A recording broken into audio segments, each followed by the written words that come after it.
इंसान के तालू ते जिहदा मुकाम है, यह तीसा अलैहिस्सलाम दे ज़ेरे कदम है। लतीफ़ा खफी, ये लतीफ़ा खफी है तालू च।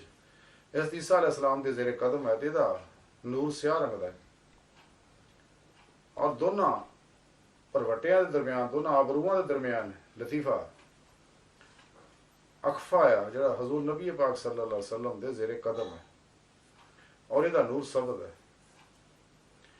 इस मुकामात उत्ते दरअसल नूरी तारां जुड़ियां हुई हैं, जेड़े आलमे अमल के अंदर, वहदीयत के अंदर मुख्तलिफ अंबिया अलैहिस्सलाम दे अनवारात ने और अजीमो शान एक प्रोग्राम है। मुराकबात च इंसान अपनी रूह नूं उत्थे जाके मुशाहदा करदा है और उन्हां नूरां विचों ही ये नूर इंसान दे अंदर उतारे हुए ने अल्लाह रब्बुल इज़्ज़त ने अपने हुक्म के मुताबिक, और मुसलसल उत्थों अनवारात आ रहे हैं इन्हां दे अंदर। लेकिन चूंकि इंसान जिहड़ा इहदे अंदर कायनाती लहरां ते इस वास्ते कायनात दी चीज़ां तरफ भी रगबत करता है और यही ये अंदर ख्वाहिशात पैदा कर दियां ने और लतीफ़ा नफ्स नूं गलीज़ कर दियां ने। क्योंकि हर ख्वाहिश इंसान जो भी सोचता है ज़हन दे विच, तो वो सोच दियां लहरां पैदा होंदियां ने। अगर 17 सेकंड गौर ना सोच लैंदा है और वो सोच इंसान दे अंदर ज़हन की गहराई च उतर के किसी ना किसी नुक्कर च डेरा ला लैंदी है और वो वेव छड़ती रहती है। वो सोच मस्बत है या मनफी है? अगर सोच मनफी है तो जुल्माती वेव छड़ती है और अगर मस्बत है तो नूरी लहरा छड़ती है और लतीफ़ा नफ्स जिहड़ा उन्होंने जज़ब करता रहता है। अगर इंसान अल्लाह रब्बुल इज़्ज़त दे अहकामात ते अमल नहीं करता, रब सुने तो हुक्म फरमाया कुरान और सुन्नत दे हर हुक्म ते अमल करो। अल्लाह रब्बुल इज़्ज़त दी प्यारे हबीब सल्लल्लाहु अलैहि वसल्लम दी कल्बन इताअत करो, कुरान और सुन्नत दे हर हुक्म ते कल्बन अमल करो दी रूह दे मुताबिक।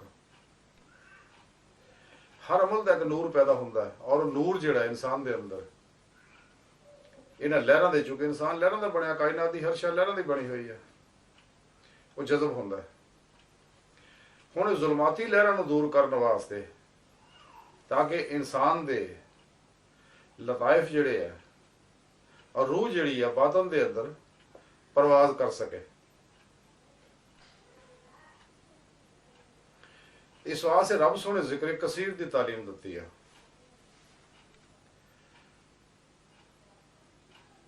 और जिवें हज़ूर मियाँ मोहम्मद बख्श रहमतुल्लाह अलैह फरमाया कि हरदम जिक्र सज्जण दे अंदर कुल जहान भुलावन ते दिल जानी दे इश्के कोलों अपना आप रुलावन।